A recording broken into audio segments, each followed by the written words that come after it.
আসসালামু আলাইকুম। Hello viewer, আশা করি সবাই ভালো আছেন।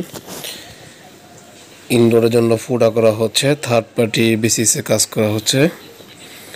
কোম্পানির ভিতরে কাজ, থার্ড পার্টি সাবজেক্টের কাজ করা হচ্ছে। তারা দুজন লোকই সিঁড়ি দিয়ে দেখতে পাচ্ছেন ইনডোর, কিন্তু ইনডোরের জন্য পাইপলাইনের জন্য ছিদ্র করতেছে। তারপর ইনডোর লাগিয়ে ফেলা হয়। ইনডোর লাগানোর পরে ইনডোর লাগানোর আগের ভিডিও আমার কিছু আছে, ওইগুলো দেখতে পারেন।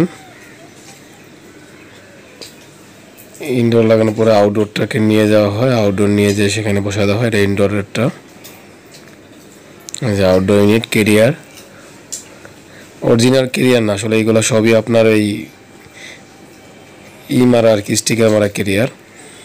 আউটডোর লাগিয়ে চালিয়ে দেওয়া হয়ে, আউটডোরের পাইপলাইন দেখতেই পারতেছেন, কোনো রকম করে পেঁচানোটা ছোটানো নাই, পাইপটা ফিনিশিংও করে নাই, এভাবে দিয়ে চলে গেছে। এই হচ্ছে কাজ।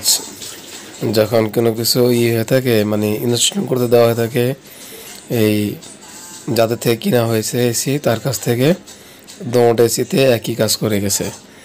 মানে কোনো রকমভাবে এসি চালিয়ে দিতে পারলেই তাদের কাজকর্ম শেষ। একটা পাইপলাইন যে ওর সাথে ঘেঁষে নিয়ে আসবে, একটা সৌন্দর্য স্থাপন করবে, এরকম কোনো কিছুই করে না।